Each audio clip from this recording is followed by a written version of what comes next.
Well, hello again, everybody. This is John Norris at Trading Perspectives. As always, we have our good friend Sam Clement. Sam, say hello. John, how are you doing? Sam, I'm doing fantastically, and I hope you are. I'm doing great. It's the U.S. Open week. Well, there you have it. Well, that seems Something to be optimistic something to be optimistic about, and that's exactly what I was going to say. At least something you can be positive about here this week, because, Sam, I've got to tell you, if you just look at the remainder of the headlines, it seems as though the entire world is on fire. Literally. So, I mean, it's kind of morbid, but there's literally fires going on. And literally fires going on everywhere. Obviously, in the United States, we know all about. Oh boy, it's easy for me to say. We know all about the riots in Los Angeles, riots in Spokane recently, riots in various college campuses on this and that and sundry stuff. And riots in Northern Ireland, most Americans aren't even aware about. But I mean, 3 or 4 nights in a row. Little town outside of Belfast. People were just tearing the town apart. Yeah. And then we have planes falling out of the sky. And then reports of perhaps Israel's going to attack Iran sometime soon. And the situation in Gaza doesn't seem to be getting any better. And the situation in Ukraine certainly doesn't seem to be getting better. That seems to be actually getting worse.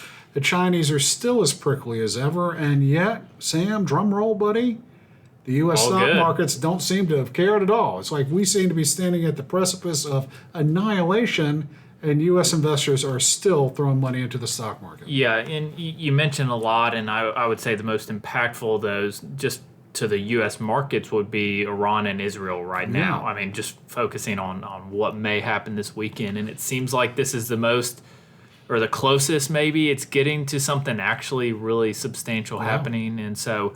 But U.S. markets are, ticking up a little bit. Maybe some things are down, but overall things are pushing all-time highs. Lots of names are at all-time highs, and that's one of the things on the list of people's minds for what could start a World War III. Right? Is a true escalation with Iran.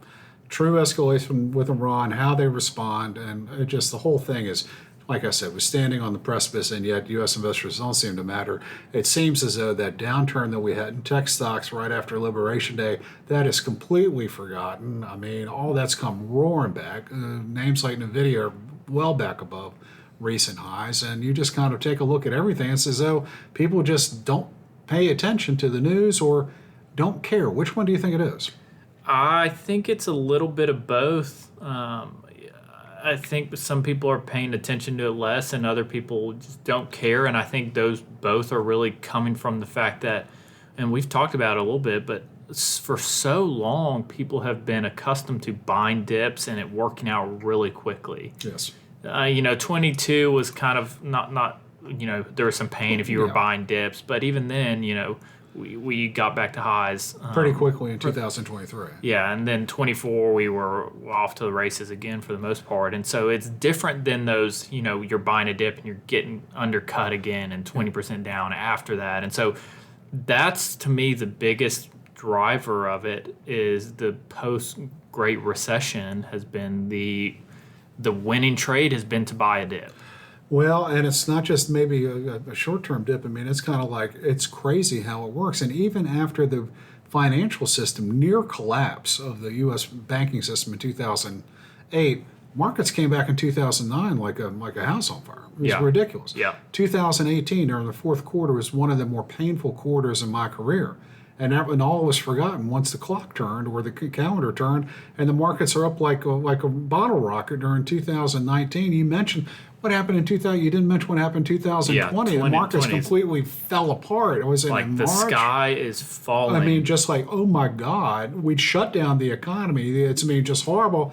And heck, let's get back into the markets. Let's have some fun, guys. Yeah. And then 2022, you're right. I mean, the market was down. It's an ugly year, but people didn't seem to care. Every dip's a buying opportunity. Every dip's a buying opportunity. And then what we saw in 2023. So I guess what I'm trying to say, or I haven't said, but I'm going to try to say it, is that investors have been looking at the past and going, heck, we can get as upset as we want. It's just going to come back, and I don't want to be on the wrong side of the fence when the stock market comes back. And I've got to tell you here and now that I'm supposed to say past performance is not indicative of future results at all. And market conditions can and will change, all that good stuff. However, everything that has happened over the last 20 years would suggest that what I just said isn't necessarily accurate. Yeah, I think we've gotten more reactionary. Right? Markets are pricing in supposedly everything that could happen and the risks. And I think one thing that we've learned is that the government, and specifically in 2020, the Fed / the government as well, I guess. And then the same thing in 2008. You had TARP, you have these programs, and that starts to decrease the risk, right? And so I think that's a part of understanding that somebody's going to come and support things, and someone's going to come in and backstop the markets. And I think the biggest shift has been that psychologically on retail. Yeah. We saw in the Liberation Day, those days after that, I think it was a Thursday, Friday, and Monday, were some of the biggest retail buying days in years and years and years. And so, again, and it worked out for them. Yeah. Retail is going in hand over fist buying things, and it's working out. And so that seems to be, the world seems to be getting more tense, yet the market seem to be getting more accustomed to it and continuing to just, we get volatility and we're going to eat it up and buy it up. And now, how much of let me ask you this one: how much do you think of Americans' appetite for risk, as we keep on seeing being demonstrated? Americans just keep on going back into the market, keep on going back into the market.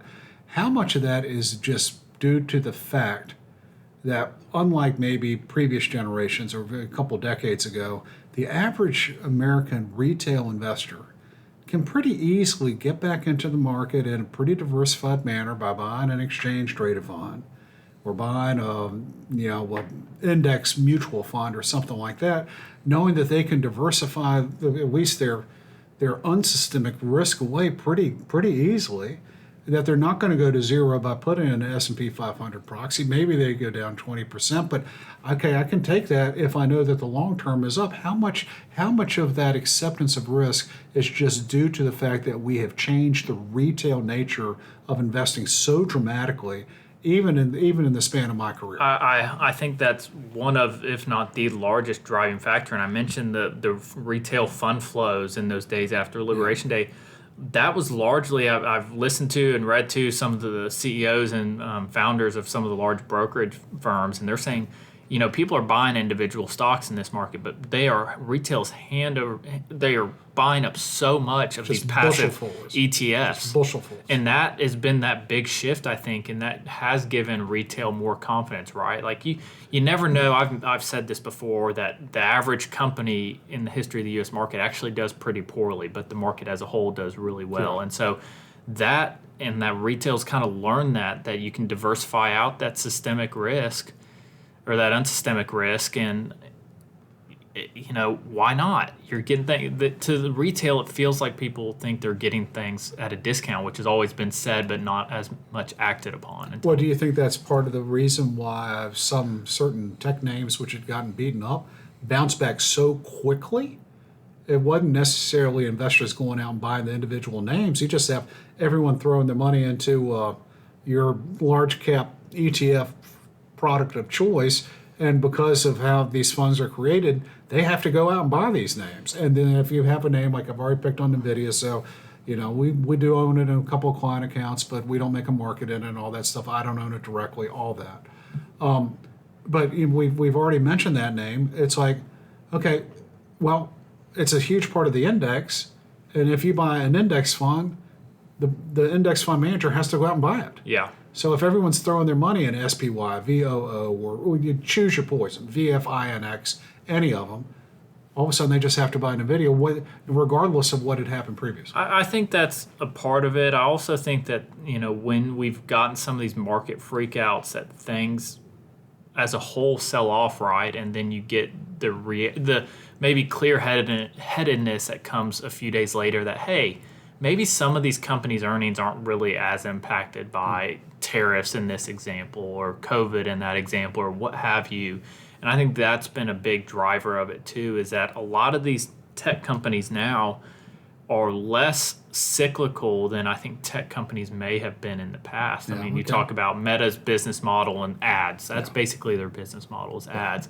and it's an auction market, and it's a tech company that's business model is very much like a magazine. yeah, and so, but it's an auction model for how they sell these ads. And so the way that that works, it actually kind of can work in any sort of market environment. If you have less people, what have you. So my point is, I think tech as a business has become less cyclical, and it has become more of almost an industrial type sector. So when you kind of take that into consideration, you take the Americans' overall propensity to consume risk perhaps a little bit better than the remainder of the world, and then you add the changing retail landscape in the investment industry. I guess what you're trying to say, it's not terribly surprising that the markets would bounce back relatively quickly. Yeah, it's made sense. It's worked out. People backstop it.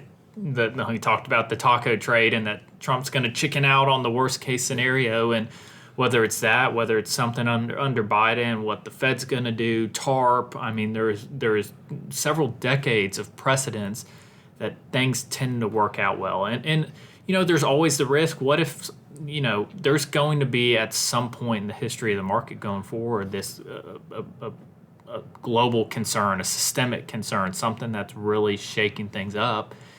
And there's, maybe it's not backstopped then. That's kind of that worst case scenario and that worst case risk. Well, I got to tell you, I mean, that is what has happened recently.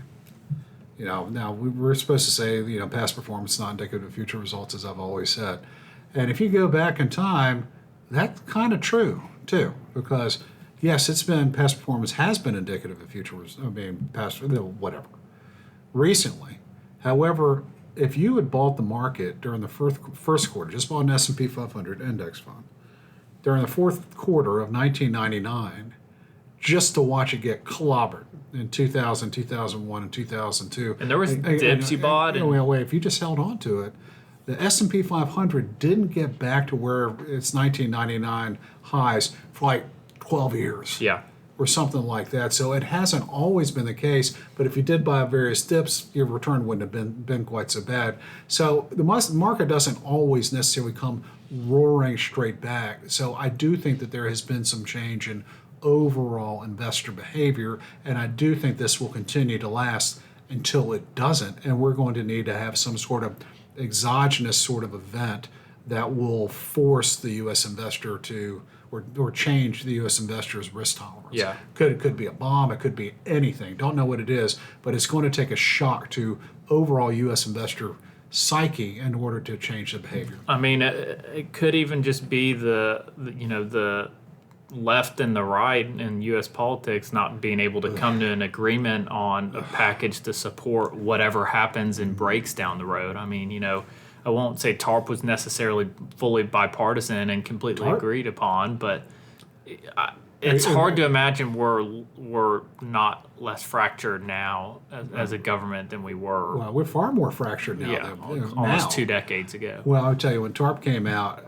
that's one of those deals in 2008. The average American doesn't realize how close we came to everything falling apart. The FDIC was down to its, if I'm not mistaken, last $50 to $60 million with which to backstop the entire U.S. banking system. So we got pretty close to Armageddon right there. So I think we're pretty much on the same page in terms of what's been going on recently with the market. So I'm going to shift gears just a little bit and ask you, out of all the things that's going on in the world, and I think you've already kind of alluded to it with the situation with Iran, what is it that gives you the biggest cause for concern in terms of just what's going to happen over the next 12 months? What gives you the biggest, what keeps you up at night? I think it's a combination of, China, I think, is opportunistic in what they're going to do and the timing for whatever it is they want to do. If things start to get shaken up globally more, if Israel does decide to bomb Iran directly and their nuclear facilities directly, and that becomes an opportunity for China to take Taiwan at that point, or what have you, or what happens if so I think it's not necessarily one issue. I think China and Taiwan's the answer, but it's that's going to happen. To me, my guess is around the timing of other events. I think it's less they're setting, hey, 2028, 2038, whatever is when we're going to take Taiwan back. It's as the global power, struggle becomes a little more volatile. I think that's a time they use that opportunity. All right. Well, that's it's obviously very legitimate. I will tell you, it's hard to argue with that. It's also hard if you had come up and said something about Iran and Israel blowing each other up. That would have been certainly understandable too. I would tell you what's been fascinating me are these recent riots in Northern Ireland. It's not household news in the United States, but what I find interesting about it, and I have to go back some ways ago, and I apologize if this offends anyone that's out there listening, but I was in a conversation with an old dude back when I was a much younger dude, and he said talking about the United States, we're in for trouble when the rednecks start rioting. Essentially, when you got middle class white people in the United States, when they start feeling as though they need to riot, that's when all hell's gonna break loose. That's what they said. Now, what's happening, whether or not you agree with it or disagree with it, that's just remember that stuck with me all those years ago. What we're seeing in Northern Ireland is the equivalent of that. It's when the working class whites start rioting, and they're rioting over something that apparently Roma, we call them gypsies in this country. That's not a politically correct term, but if you aren't familiar with the term Roma, that's what it is. Were accused of sexual assault on a woman over there, and the whole town has gone ballistic. Just absolutely just gone nuts over everything. And so what it suggests to me there is kind of like maybe what you're seeing in the voting booth here, is that you have a large segment of the population that just is fed up with not being heard, with losing their jobs to technology, losing their jobs to overseas, and they just feel as though they don't have a voice any longer. And this is how you express frustration. And we're seeing it in Los Angeles. We saw it in 2020. We've seen it in Los Angeles numerous times throughout the years.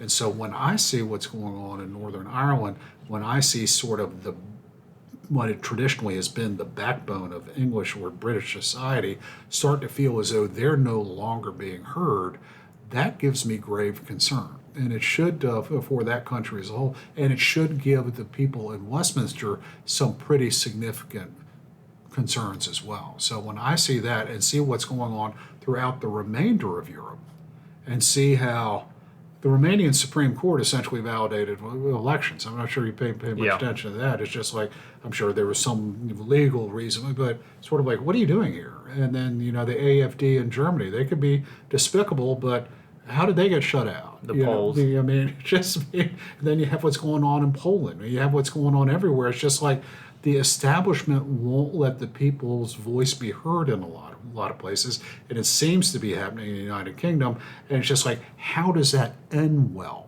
Yeah. And I don't see how it does. Well, I think part of it, again, there's societal issues, but I think you can draw some historical comparisons to times with severe inflationary environments and what that causes in this flip-flopping and strong pendulum swinging across countries. I think there's time periods in history you can draw that to, and so I think that's, we talk about inflation here in the U.S., but it's been an issue, if not a greater issue, across the sea, and so I think that's a part of it is people feeling left behind, like you mentioned, whether it's losing their jobs to tech or what have you. That creates unrest. Yes. And so I think that's a part of it, and all it takes is a straw to break the camel's back, and it could be a single crime. It could be, it's almost like just a ticking time bomb when people get frustrated for years. We saw it with COVID, with different riots caused for different reasons, and it almost feels like you don't know what it's going to be, yet it's going to happen. Yeah, and well, let me ask you this, as a member of Gen Z, I guess. Do you feel that ticking time bomb in global society right now? I think that tension is 100% growing. And I think younger people are getting more and more frustrated with it. And I see more people getting political than I feel like was the case even especially pre-COVID. I think post-COVID has changed that. And so I think more people are getting involved, more people have opinions. It seems like the temperature is 100% rising. I don't think that's a figure of my imagination. This could be a generational difference here. When I take a look at Gen X, my generation, and talking with people of my age, the biggest concerns we have is it seems as though no one knows anything about civics and how things are supposed to work. And apparently Washington doesn't pay much attention to civics any longer. And now you have situations where it seems as though the rule of law is being called into question, and it depends on which side of the aisle where you think the rule of law is not being held up. If you're on the right side of the aisle, you feel one way. If you're on the left side of the aisle, you feel another way. But that is what is frustrating my generation the most. And I could be wrong, but from the outside looking in at your generation, I think it has less to do with the civics lesson, why people are frustrated, and more due to the fact that they are looking out there at their economic future and do not see a way that they will be able to live the lifestyles that they enjoyed growing up. Is that an accurate statement? I think it's 1,000% accurate, and part of it is, hey, maybe this generation is assuming that some of these things should happen that aren't necessarily given to you. But I think there is valid factual points I could bring up for why it is getting harder for younger people to live the life that people pointed to even 5-10 years ago. I mean, the shift post-COVID, I've talked about it in some meetings about just how much has changed and how much it feels like we've just screwed over some young people, especially the people in college during COVID and now graduating. The jobs market's getting harder. It got easier for a while, and then now it's harder, and so now companies aren't wanting to hire intro roles. And, the bonuses and AI is coming out at the same time that they had just overhired, and so they're double not wanting to hire. And then home prices are more expensive. Wages aren't going up for those entry-level jobs. The cost of a beer is astronomical. It's across the board, and the cost of living, even in cities like Birmingham, which I would say should not be one like an extreme cost of living place. Should not be Singapore. Yeah, and so things are going up, and it has really impacted those who didn't have that runway to gather assets. Sounds pretty bleak. It is bleak. Well, I mean, do you think perhaps that's part of the reason why maybe your generation might be more tolerant when it comes to investment risk? I think that's a part of it. I think people know they have to take risks. Yeah, they have to be as aggressive as possible in whatever they can put down in their 401k plan, because I'm not getting ahead the way I am. Maybe if I can just grow that as rapidly as possible. Yeah. As opposed to using the target date fund or something like that. Yeah. So you think that's happening? I think it's definitely happening. People see who is getting ahead and who isn't, and it's simple. Asset holders get ahead, and those who don't. So people want to be the asset holders. So going kind of full circle, here we are taking a look at everything's going